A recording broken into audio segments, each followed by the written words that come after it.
Как понять, что какой-то человек нарцисс? 9 признаков, которые являются такими основополагающими в определении нарциссизма. Но тут вот что нужно понимать, что если у вас есть хотя бы чуточка критики, то один-два признака вы точно у себя найдете.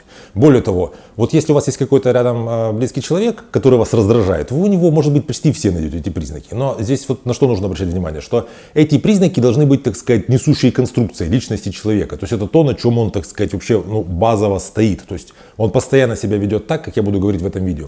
Меня зовут Евгений Масеев, я психотерапевт, эксперт по отношениям. И сегодня мы разбираемся с вами с 9 такими вот важными вещами, на которые стоит обратить внимание, если ты хочешь понять, нарцисс этот человек или нет. Если вам эта тема интересна, обязательно ставьте лайк под видео, подписывайтесь на мой канал, нажимайте на колокольчик, чтобы получать уведомления о следующих моих видео подобных. И мы начинаем. Первый признак. Такой человек не слушает, а всегда говорит. Он всегда привносит тему, он всегда говорит о том, о чем интересно ему. Если ты начинаешь, выслушав его, потому что так принято в приличном обществе, ты же вежливый, ты его выслушал, начинаешь о чем-то говорить, он не-не-не, продолжаем. И невозможно никак его перебить, он постоянно говорит о себе. Если ты начинаешь как-то, так сказать, силовым способом вмешаться, выстроить свои границы, ты встречаешь сопротивление. Он говорит, что перестань там вот так себя вести, начинает раздражаться как-то или ссылаться на какие-то там важные дела, обесценивать тебя. То есть, если вы находитесь вместе с таким человеком, знаете, еще про таких людей говорят энергетические вампиры. Или там вот бывает так, что вот описывают люди, особенно там женщины, что вот у меня есть подруга, мы с ней как встречаемся, она мне начинает вываливать свои проблемы, она вываливает, а потом, когда доходит время, дело до моих проблем, она говорит, ой, знаешь, что пора уходить, у меня что столько проблем, у меня же там дети, у меня же там еще какие-то дела, работа. Нет времени, поговорим с тобой потом. То есть, понимаете, нарцисс никогда тебя не слушает больше, чем он говорит сам, а говорит сам он много.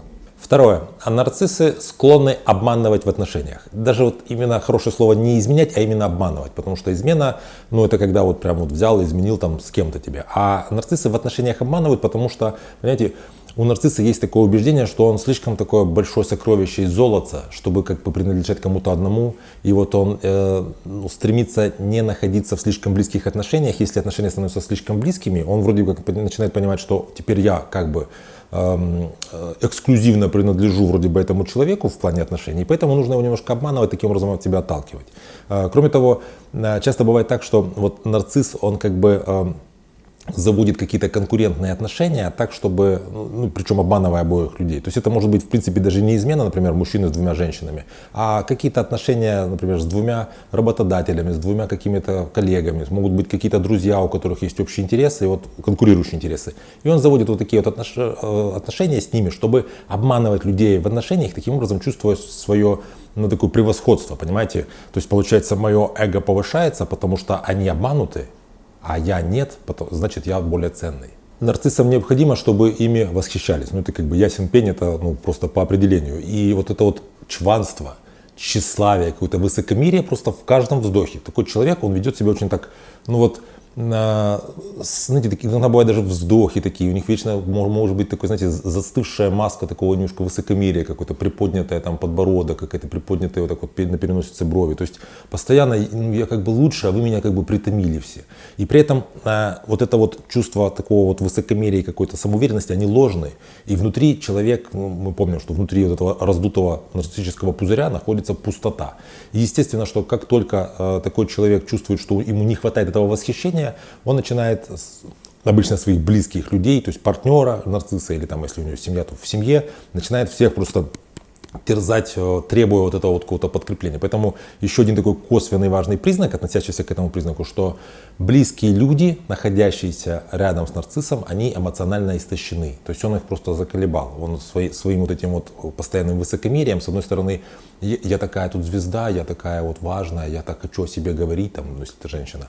А людям уже тяжело от этого и невозможно никак от него отделаться. Тем более, знаете, если ты находишься с ним в отношениях, находишься с ним просто в одной квартире должен находиться, то ты просто никуда не денешься от него. И близкие людей с нарциссическим расстройством, они, как правило, эмоционально истощены. Тут еще раз мы возвращаемся к этой вот интересной такой метафоре эмоциональный вампир, вернее, там, энергетический вампир, да, как говорят. Вот откуда ноги растут. Четвертый признак — это то, что нарциссы не переносят критику, ни вкусовую, ни конструктивную. То есть, если ты по-хорошему говоришь, что ты знаешь, ты сделал это неплохо, но в следующий раз сделай лучше, потому что здесь-то есть вот такие вот ошибки. Там что-то ты в работе сделал неправильно, еще в чем-то.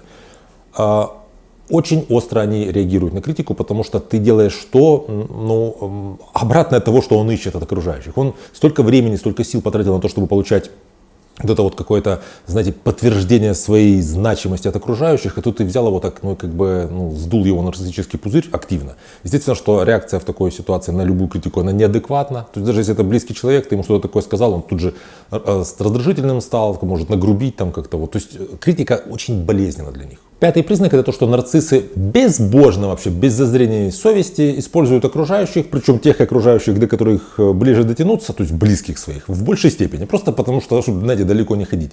И связано это с тем, что нарцисс не может посмотреть на ситуацию глазами другого человека, он не может, ну, как бы, ну, как бы с другой колокольни посмотреть на то, что происходит.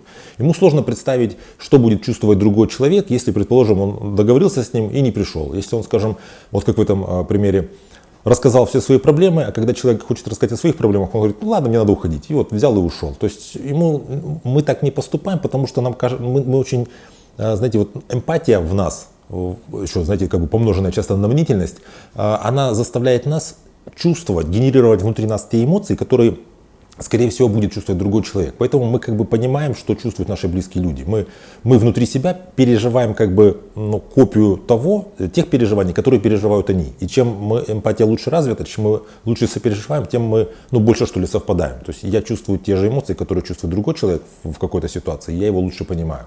В этом смысл вообще социализации, в этом смысл общения.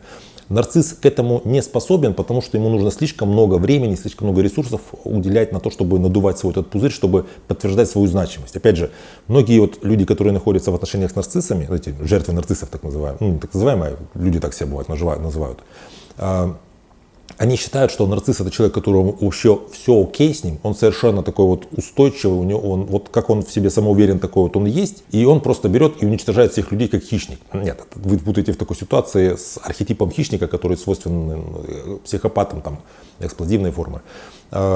Нарцисс не может, на болезненной основе он не может уделять внимание другим людям, он не может вот, проявлять эту эмпатию, потому что у него до этого не доходит, так сказать, ну, руки просто. Ему постоянно нужно фокусироваться только на себе, потому что он постоянно не окей. Шестой признак, на который стоит обратить внимание, это что нарциссы принижают окружающих, и для них может, знаете, вот быть просто шоком и трепетом ситуация, если кто-то оказался более талантливым или более успешным в чем-то. Особенно, понимаете, если вот есть такие ситуации, когда, скажем, ну я хороший человек, и он хороший человек, но мы как бы по-разному хорошие люди, и тут сложно как-то вот мериться. Или, скажем, вот женщина думает: ну я красивая, привлекательная, и она красивая, привлекательная, но мы красивые, привлекательные по-разному. Предположим, есть еще, знаете, вот доступ к такому вот нелинейному взгляду на людей, чтобы не было прямого сравнения. Но когда нарцисс оказывается в ситуации, где есть какое-то ранжирование, предположим, он устраивается на работу, и ему говорят, что, вы знаете, из всех претендентов вы получаете там, по очкам второе место. Вот в этот момент он, поскольку есть кто-то, кто получил первое место, нарцисс чувствует себя на самом дне. Его полностью, так сказать, низвергли с Олимпа, потому что король должен быть только один, император должен быть один, если император как бы не может быть зам императора, понимаете? Поэтому нарциссы избегают, знаете, участия в играх, там, где можно, ну, там, где понятно, кто выиграл, кто проиграл. Все вот настольные игры, какие-то спортивные игры, там, особенно если это, ну, командная игра еще туда-сюда, там, где ты индивидуально можешь проиграть, там, где ты, ну, по условиям игры, в присутствии всего честного народа было засвидетельствовано, что ты лузер. В такой ситуации они испытывают вот это вот нарциссическое такое вот, ну, уничижение, которое, как правило, не имеют опыта этого вот грандиозности ничтожества, вот это вот нарциссическое ничтожество. Когда они его испытывают, они просто чувствуют физическую боль, боль своего несуществования, боль своего какой-то экзистенциальной схлопнутости внутрь. То есть меня как будто бы настолько я ничтожен, что меня не существует, вроде как и не существовало никогда. Это настолько высокоинтенсивные негативные эмоции, что раз пережив их, нарцисс старается впредь их вообще избегать. Седьмой признак касается того, что нарциссы кажутся себе более привлекательными, чем в среднем, так сказать, по больнице люди. То есть они считают себя, что они, ну, намного лучше, чем вот те люди, с которыми они себя как бы, ну, ассоциируют. То есть мы же, понимаете, мы же социальные, и мы примерно понимаем, какому возрастному, там, не знаю, половому, социальному кругу мы относимся. Ну, то, например, я живу в городе, работаю в таком-то месте, общаюсь с такими-то людьми, мне столько-то лет. Ну вот среди этих людей я примерно вот вижу это люди, так сказать, моего уровня, с ними я себя сравниваю, я понимаю, что я примерно такой, как они. И я, ну, вот чувствую, что я среди них, ну, как бы, ну, не худший, ну, и, наверное, не лучший, ну, так, в общем-то, в центре, и так, в общем-то, и хорошо. Обычно думают обычные люди, потому что, ну, когда ты здоровый человек, тебе всегда нужно понимать, что есть кто-то лучше, есть куда тянуться, есть кто-то хуже, есть, ну, от чего отталкиваться, чтобы, так сказать, не скатываться туда. У нарцисса, естественно, не так. Он считает, что он принадлежит какой-то вот такой касте людей, которая над теми, с кем он общается. Просто он так случайно получилось, что вот он, знаете, как принц, который временно, так сказать, попал в город и ходит и не знает, как вернуться в свой дворец.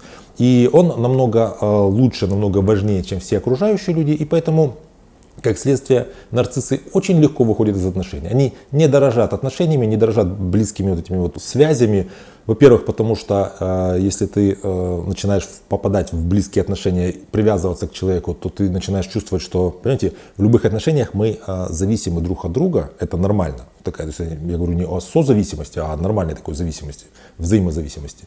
И как только ты понимаешь, что ты зависим от другого человека, ты эмоционально зависишь от того, если вот он заболел, я переживаю. Вот мое эмоциональное состояние зависит от того, что происходит с другим человеком. Эмпатия, в принципе, это проявление эмоциональной зависимости. Но вот как только нарцисс понимает, что дело идет к какому-то, вот, знаете, образованию какой-то более такой серьезной связи, чем та, на которую он готов, он легко выходит из отношений и, знаете, очень легко себе это объясняет тем, что вообще-то, как бы, кого я обманывал, кого он обманывал, там, или она кого обманывала, ну, кто она, или там, кто он и кто я. Ну, это же вообще совершенно, как бы, разный уровень. Я себе найду, вот сейчас я вернусь в свой типа замок, и там вот будут вот эти вот сверхлюди моего уровня. Там-то я себе кого-то найду. 8-й признак – это косвенный признак. Здесь нужно внимание обратить на человека, который находится рядом с нарциссом. Нарциссы прямо и косвенно газлайтят людей, которые находятся рядом с ними, своим вот этим вот нестабильным поведением. То есть, если человек, который находится рядом с предполагаемым нарциссом, понимает, что он ну вот, имеет проблемы с тем, чтобы сосредоточиться, есть проблемы с вниманием, проблемы с самооценкой, самооценка заниженная или, что чаще, такая вот нестойкая. То есть, то нарцисс тебя как бы одарил улыбкой, и ты как-то чувствуешь, что о, все классно, то бац, он где-то, например, не отвечает на звонки, в каком-то, не знаю, непонятном, вот таком грустном, мрачном настроении ходит, которое вроде бы как тебя касается или не касается, непонятно, что это вообще, что это за сигналы. То есть такие контроверсивные сигналы непонятные. То есть он сейчас на меня злится, или он, и нужно от него держаться подальше, или он сейчас грустит, и нужно подойти к нему, как бы его обнять. Вот ну, эмпатия здорового человека не работает с нарциссом, потому что он подает вот эти, вот, знаете, как противоречивые сигналы, которые сложно как-то анализировать. Ну и кроме того, понятно, что поскольку нарцисс ведет себя высокомерно, и в этом высокомерии тут же проявляется вот это вот желание получить какое-то восхищение, то есть такое «уйди от меня, иди ко мне, уйди от меня, иди ко мне». Вот такие вот сигналы приводят к тому, что человек, находящийся рядом с нарциссом, чувствует себя, опять же, эмоционально истощенным, и есть проблемы с ну, такими психическими функциями, то есть неустойчивость внимания, неустойчивость настроения, неустойчивость самооценки, как следствие всех этих вещей, повышенная утомляемость, там, дела не делаются, так сказать, не растет бамбук, понимаете? То есть ты находишься рядом с человеком, рядом с которым ты чувствуешь себя ну, каким-то вроде как не в себе. Это такое четкое чувство, которое обычно замечают за собой люди, которые находятся рядом с нарциссом. Мы опять же возвращаемся к этой, знаете, вот такой метафоре, которая у нас в культуре принята, энергетический вампир. Вот когда люди говорят, вот этот человек энергетический вампир. Тут нет никаких магических объяснений, это вот просто ты находишься рядом с человеком, отношения с которым являются болезненными, и эти болезненные отношения приводят к тому, что у тебя, ну, ты болезненно психически функционируешь, даже сам с собой. Ну и 9-й признак, на который стоит обратить внимание, это то, что нарцисс все-таки кого-то ставит на пьедестал. Как правило, они выбирают каких-то людей, которые, ну, действительно какие-то очень элитарные, и они стараются к ним как-то тянуться, как-то вот, ну, знаете, подлизаться, что ли. То есть, например, это какая-то фирма, и вот нарцисс, вот он ведет себя как я говорил выше, и вот появляется какой-то, например, сотрудник новый, который быстрее всех сдает там эти все рапорта, как-то быстро продвигается по службе. Вот он будет за ним ходить, будет как-то ему заглядывать в рот, будет стараться как-то привлечь его внимание. Если его внимание не привлекается, он будет стараться его как-то обесценить. То есть, понимаете, нарцисс время от времени находит себе какого-то вот такого, знаете, человека, которым он одновременно вроде как и восхищается, и в то же время ему так вот желчно, по-черному завидует и старается каким-то образом как бы и привлечь его внимание, получить от него какое-то одобрение и в то же время как-то его просадить. То есть это, знаете, похоже такое поведение, как вот, ну, грубо говоря, знаете, мальчики в школе девочек, которым нравится, дергают за косички. То есть такое: я не могу тебе сказать, что ты мне нравишься, не могу к тебе как-то по-человечески, по-здоровому приблизиться, потому что имею внутренние какие-то ограничения, но при этом не могу тебя не замечать и всячески стараюсь тебя как-то вот цеплять. Поэтому если вы, например, ну вот где-то в офисе или среди родственников видите, что кто-то, знаете, к вам неровно дышит в таком каком-то непонятно негативном ключе, то тоже вот нужно задуматься над этим 9-м признаком. Ну а теперь самое интересное — викторина. Напишите, пожалуйста, в комментариях, во-первых, какие из этих признаков вы нашли у себя, потому что, как я говорил в начале видео, если ты достаточно критичен к себе, если ты не нарцисс, то ты найдешь какие-то из этих признаков у себя, потому что нарциссы, как правило, они с собой это не ассоциируют, у них критика очень такая вот формальная и нарушенная. Им кажется, это не обо мне, я совершенно другой человек, я император, какие признаки нарцисса, о чем вы говорите. Вот, поэтому постарайтесь найти, это будет интересно, насколько вам это безопасно, можете написать об этом в комментариях. Это вот очень интересно, потому что вот у меня, как я люблю говорить, у меня в комментариях умные люди пишут умные вещи. И поскольку комментариев собирается достаточно много, то уже можно делать какое-то такое, знаете, небольшое социологическое исследование. То есть, какие из этих признаков люди чаще находят у себя и присваивают их к себе. И второй вопрос, такой, так сказать, со звездочкой. Если вы точно находились в отношениях с нарциссом, вы уже это знаете, потому что вы там, предположим, это проработали, постарайтесь вспомнить, какие из перечисленных выше 9 признаков вы в нем заметили во время нахождения с ним в отношениях. Не постфактум, так сказать, ретроспективно, а вот когда вы находились с ним в отношениях, что вы переживали из того, о чем я говорил. Это тоже будет очень интересно, это важные вещи. И отталкиваясь от ваших комментариев, я запишу последующее видео. Так же, как это видео я записал, потому что вы оставляли комментарии на мои предыдущие видео, там, где говорили, просили записать видео на эту тему. На этом все. Если вам эта тема нравится, поставьте лайк, это для меня очень важно. Я буду видеть, что для вас это важно. Подписывайтесь на мой канал, если вы еще не подписались. Нажимайте на колокольчик, чтобы не пропускать уведомления о следующих видео. Берегите себя и своих близких, и до встречи в следующих выпусках.